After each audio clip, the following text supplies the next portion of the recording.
ఈరోజు election commission అంతా మోసంగా ఉంది. ఎందుకంటే election commission annexure 13 Indian constitution article 173A ప్రకారం మా అందరితోని పార్టిసిపేటర్స్ కంటెస్టెంట్ క్యాండిడేట్స్తో ఓత్ చేయించారు, ప్రమాణం చేయించారు. ఆ ప్రమాణం ప్రకారం ఈరోజు ఎన్నికల సంఘం కట్టుబడి ఉందా లేదు మోసం చేస్తుందా అనేది మొట్టమొదటి తెలియాలి.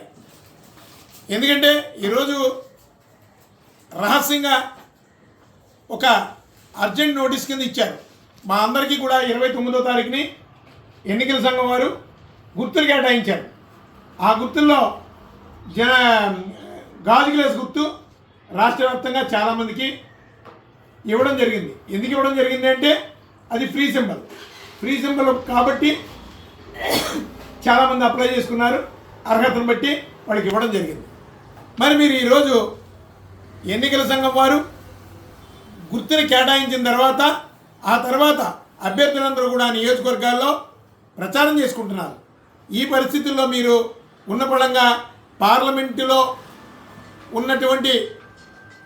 పరిధిలో ఉన్నటువంటి గాజు గ్లాసు గుర్తు ఎవరైనా అసెంబ్లీకి పోటీ చేసి ఉంటే వాళ్ళని కాస్త ఇబ్బంది పెట్టే ఉద్దేశంతో ఈరోజు ఉన్న పరంగా గాజు గ్లాసు గుర్తు ఎక్కడా ఇచ్చే విధంగా మీరు రద్దు చేసేటటువంటి ఒక నోటీస్ని మీరు పంపించి ఈరోజు అభ్యర్థులందరినీ మోసం చేస్తున్నారు.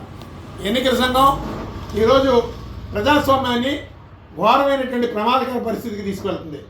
మన ప్రజాస్వామ్యే ప్రమాదకరంగా ఉంది. కానీ ఈ పరిణామాలన్నీ కూడా చాలా ప్రమాదకరమైన పరిస్థితులు.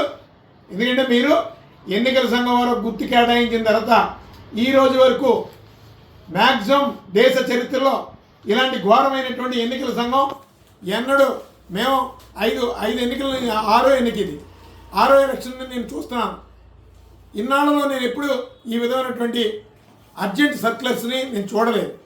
రేపు రుద్ర ఎవరన్నా గెలిచిన తర్వాత ఎలక్షన్ కమిషన్ వారు ఈ వీళ్ళని మాత్రమే ప్రకటించండి అని వాళ్ళు చెబితే ఆడవాళ్ళందరూ కూడా అదే పరిస్థితి చేసేలా ఉన్నారు. ఇవన్నీ ఎందుకంటే ఈ పరిణామాలు దేశ సమగ్రతకు చాలా ప్రమాదకరమైన పరిస్థితులు. దేశ సార్వభౌమాధికారానికి, దేశ సమగ్రతకు నేను కట్టుబడి ఉంటానని ఆర్టికల్ 173A ప్రకారం మీరు మాతో ప్రమాణం చేయించారు. ఈరోజు ఆ ప్రమాణాన్ని మీరు మోసం చేస్తున్నారు. అంటే మీరు ఎన్నికలు నిర్వహించడానికి అర్హుల కాదన్నది మీకే ఆ విచక్షణ జ్ఞానాన్ని మీకే వదిలేస్తున్నాం. ఈరోజు అందరినీ మోసం చేశారు, ప్రజలను మోసం చేస్తున్నారు, ఈరోజు పోటీదారులను మోసం చేస్తున్నారు. ఈ పరిణామాలు మంచిగా మేము మీకు ఫీజు కడుతున్నప్పుడు కూడా ఎన్నికలకు పోటీ చేసేటటువంటి అభ్యర్థులు ధారావత్తు చెల్లించే టైంలో కూడా ఏ విధమైనటువంటి నిబంధనలు ఉన్నాయో ఆ నిబంధనల ప్రకారం మేము పోటీ చేయడం జరిగింది. ఆ నిబంధనలను మీరు యాక్సెప్ట్ చేస్తూ మాకు అర్హత కల్పించారు. మరి ఈరోజు జనసేన పవన్ కళ్యాణ్ కోసం ఆంధ్రప్రదేశ్ ఎన్నికల్ని మీరు భ్రష్టు పట్టించేటటువంటి పరిస్థితుల్లో ఉన్నారు. అసలు ఎన్నికలు మీరు ఆంధ్రప్రదేశ్ ఎన్నికలను మొత్తం పూర్తిగా రద్దు చేయండి. మరలా ఫ్రెష్ నోటిఫికేషన్ ఇవ్వండి. మరలా ఎన్నికలకి ఆహ్వానించండి. అంతేగాని జనసేన 21 సీట్లు పోటీ చేసింది. ఆ 21 సీట్లని మీరు కాపాడడం కోసం మొత్తం ఆంధ్రప్రదేశ్లో ఉన్నటువంటి ఎన్నికల విధానాలన్నింటినీ కూడా సర్వనాశనం చేసేస్తున్నారు.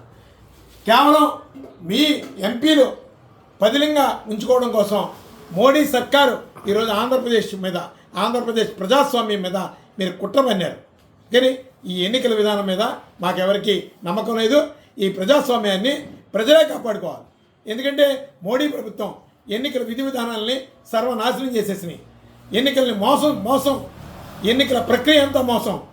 ఈరోజు వాళ్ళు అర్జెంట్ నోటీస్ అని వాళ్ళు పిలిచి మాకు మీ గుర్తునికి మేము రద్దు చేస్తామండి, మేము పలానా గుర్తిస్తామండి పార్లమెంట్కి అని చెప్పడం ఎంతవరకు చట్టబద్ధత?